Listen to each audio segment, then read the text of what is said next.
नमस्कार। कभी ऐसा महसूस होता है कि दिमाग बस चलता ही रहता है, मतलब रुकने का नाम ही नहीं लेता। हाँ हाँ बिल्कुल वही पुरानी चिंताएं घूमती रहती हैं। वही। अगर ऐसा हो गया तो कहीं कुछ गलत ना हो जाए। मतलब ये जो ओवर थिंकिंग है, अति विचार, ये सच में हमारी शांति, हमारा सुकून सब छीन लेती है ना? सही कहा। समय, ऊर्जा, सब कुछ इसमें चला जाता है। तो आज हम इसी पर बात करने वाले हैं। हमें एक दिलचस्प सोर्स मिला है, अति विचार से मुक्ति के 5 मिनट सूत्र। तो हमारी कोशिश रहेगी कि इसके जरिए समझें कि इस चक्रव्यूह से कैसे निकला जाए। हाँ, और इसमें कुछ बहुत ही प्रैक्टिकल तकनीकें बताई गई हैं। बिल्कुल। हम आज तीन सरल तकनीकों पर बात करेंगे जो शायद मन को शांत करने और वो जो नियंत्रण खोया हुआ लगता है ना, उसे वापस पाने में मदद कर सकती हैं। चलिए, बढ़िया है। तो पहली तकनीक से शुरू करें। ये है विचारों को नाम देना। मतलब जब कोई परेशान करने वाला विचार दिमाग में घूम रहा हो तो उसे बस पहचानिए और एक लेबल लगा दीजिए। जैसे कि अच्छा, ये चिंता वाला विचार है, या फिर ओके, ये डर महसूस हो रहा है। ये सुनने में तो बहुत आसान लगता है ना? पर इसका असर काफी गहरा है असल में। देखिए, जब हम विचार को एक नाम देते हैं तो हम अनजाने में ही उससे थोड़ी दूरी बना लेते हैं। अच्छा, दूरी। हाँ, मतलब वो सिर्फ दूरी नहीं है, ये एक तरह से शक्ति का संतुलन बदलना है। समझ रहे हैं? जब तक वो विचार अनजाना है, वो हमें चलाता है। जैसे हमने उसे नाम दिया तो हम उसे चलाने लगते हैं। एग्जैक्टली। हाँ, ये हमें याद दिलाता है कि हम वो विचार नहीं है, हम उसे देखने वाले हैं, उसके दृष्टा हैं। ये बहुत जरूरी बात कही आपने। हाँ, तो मैं डरा हुआ हूँ कहने के बजाय अगर हम ये सोचें कि मेरा दिमाग मुझे बचाने के लिए सबसे बुरी स्थिति की कल्पना कर रहा है, तो पूरी स्थिति का नजरिया ही बदल जाता है। बिल्कुल सही। मतलब हम उस विचार को उसकी असलियत दिखा रहे हैं कि भाई तुम बस एक विचार हो, कोई पत्थर की लकीर नहीं। है ना? हाँ। सोर्स में एक अभ्यास वाक्य भी था इसके लिए। कुछ ऐसा कि मुझे ये विचार आ रहा है कि मैं शायद असफल हो जाऊंगा।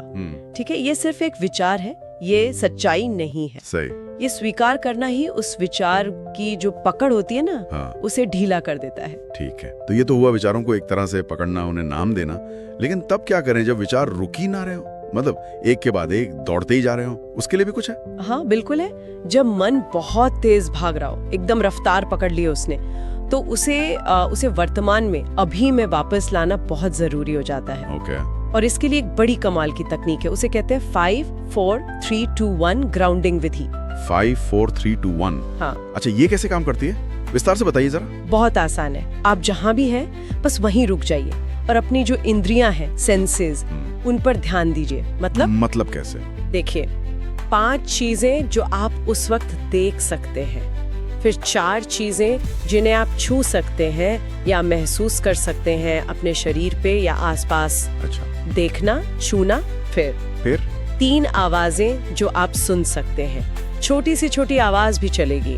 फिर 2 गंध, मतलब स्मेल, जो आप सूंघ सकते हैं, और आखिर में 1 स्वाद जिसका आप अनुभव कर सकते हैं, चाहे वो मुंह में पहले से हो या पानी का ही घूंट ले लें। वाह। 5 4 3 2 1। देखना, छूना, सुनना, सूंघना, चखना।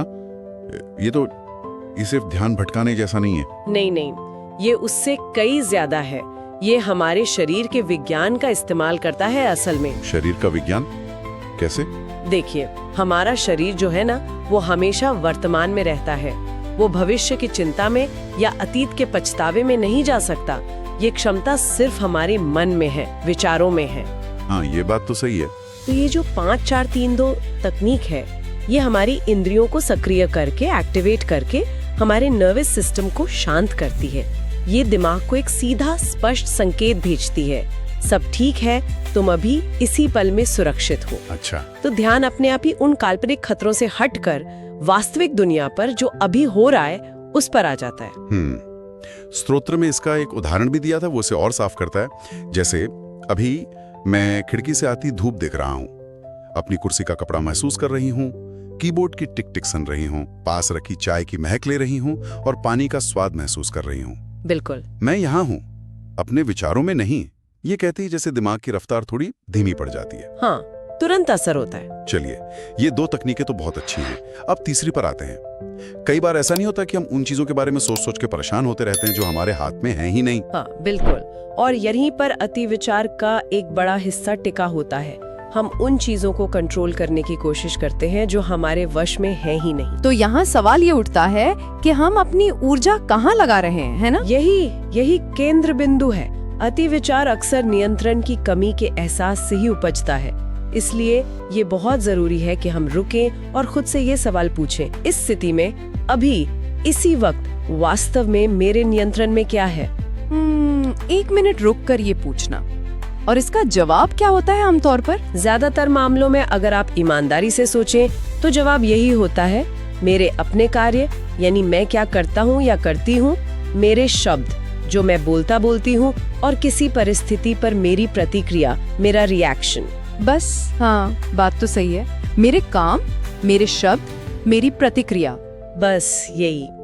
तो जब हम अपना ध्यान उन चीजों से हटा लेते हैं जिन्हें हम बदल नहीं सकते, जैसे कि दूसरे लोग क्या सोचेंगे या भविष्य में क्या होगा, और उसे उन चीजों पर लगाते हैं जिन्हें हम कर सकते हैं, तो शक्ति हमारे हाथ में वापस आ जाती है। अच्छा, मतलब फोकस शिफ्ट करने से। हाँ, चिंता अपने आप कम होती है क्योंकि हम अपनी ऊर्जा सही जगह पर लगा रहे होते हैं, बेकार की चीजों पे नहीं। ये तो बहुत सशक्त करने वाला विचार है, एम्पावरिंग है। और सोर्स में एक छोटा सा वाक्य भी था जो इसमें मदद करता है। वो था, मुझे सारे जवाब अभी जानने की जरूरत नहीं है। हाँ। मुझे बस अगला सही कदम उठाना है। बिल्कुल। ये प्रेशर हटा देता है कि सब कुछ अभी पता होना चाहिए। हाँ, ये वाकई दबाव कम कर देता है। तो संक्षेप में देखें तो हमने आज 3 असरदार तकनीकों पर बात की। पहला, विचारों को पहचान कर उन्हें नाम देना। दूसरा, 5 4 3 2 1 ग्राउंडिंग से खुद को वर्तमान में वापस लाना। हाँ, और तीसरा, अपना ध्यान सिर्फ उन चीजों पर लगाना जो असल में हमारे नियंत्रण में है। और ये याद रखना जरूरी है, जैसा सोस कहता है कि अति विचार एक आदत है और आदतें बदली जा सकती हैं। बिल्कुल। और देखिए, लक्ष्य ये नहीं है कि मन एकदम शांत हो जाए, खाली हो जाए। वो शायद संभव भी न हो और जरूरी भी नहीं। अच्छा। हाँ, लक्ष्य है अपने विचारों के साथ शांति से रहना सीखना, उनके साथ जीना सीखना। रोज थोड़ा थोड़ा अभ्यास करने से धीरे धीरे ये समझ आने लगता है कि हाँ, समस्याएं तो आएंगी, विचार भी आएंगे, पर हम उनमें बह नहीं जाएंगे। मतलब हम विचारों के साथ चलना सीख जाते हैं, उनके कैदी नहीं बनते। बिल्कुल सही कहा, उनके मालिक बनते हैं, गुलाम नहीं। और जाते जाते हम श्रोताओं के लिए एक सवाल छोड़ जाते हैं। जरा सोचिएगा, ये जानना कि हम अपने विचारों से ज्यादा मजबूत हैं, ये एहसास हमारे रोजमर्रा के जीवन की चुनौतियों का सामना करने के तरीके को कैसे बदल सकता है? इसे हमेशा याद रखें।